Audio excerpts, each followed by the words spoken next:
মনোবীক্ষণ polyclinic, চিকিৎসার জগতে এক দশক। এখন এখানে সব বিষয়ে ডাক্তারবাবু একসাথে তলায়। ফোন করুন 7477999515 এই নম্বরে। আরজিকর ইস্যুতে তোলপাড়ের মাঝেই তৃণমূল পথে নামালো মহিলা সংগঠনকে। বহরমপুরে মানববন্ধন তৃণমূল মহিলা সংগঠনের। এই কর্মসূচিতে সামিল হলেন জেলা তৃণমূল নেতৃত্ব থেকে বিধায়ক ও সাংসদ। একদিকে যখন আরজিকর ইস্যুতে তোলপাড় রাজ্য, অন্যদিকে এর মাঝেই কর্মীদের মনোবল বাড়াতে ময়দানে তৃণমূল। মহিলা সংগঠনকে সামনে রেখে কর্মসূচি তৃণমূলের।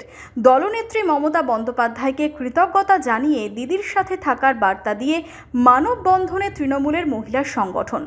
সোমবার রাজ্য জুড়ে মানববন্ধনের ডাক দেওয়া হয় তৃণমূলের মহিলা সংগঠনের পক্ষ থেকে।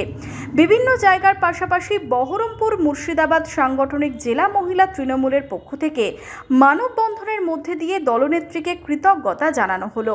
দিদিকে কৃতজ্ঞতা জ্ঞাপন করতে চাই আমরা মহিলারা। এ কারণে মহিলাদের যতগুলো প্রকল্প তিনি তৈরি করেছিলেন সেগুলা ঠিকঠাকভাবে আমাদের বাস্তবায়িত হয়েছে এবং মহিলাদের হাত শক্ত হয়েছে এবং মহিলারা যেভাবে বাইরে বেরিয়ে এসেছে মমতা ব্যানার্জিকে কৃতজ্ঞতা জানানোর জন্য, তাই আমরা দিদিকে কৃতজ্ঞতা জানাই।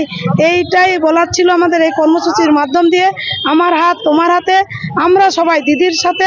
এদিন দুপুরে বহরমপুর টেক্সটাইল কলেজ মোড়ে হাতে হাত রেখে মানববন্ধনে সামিল হলেন মহিলা তৃণমূলের পাশাপাশি জেলা তৃণমূলের নেতারাও। মহিলাদের উপস্থিতির মধ্য দিয়ে হাতে হাত রেখে আমাদের শপথ, আমরা সবাই দিদির সাথে। নিজেদের মধ্যে হাতে হাত রেখে মানববন্ধনের মধ্য দিয়ে আমরা সবাই দিদির সাথে।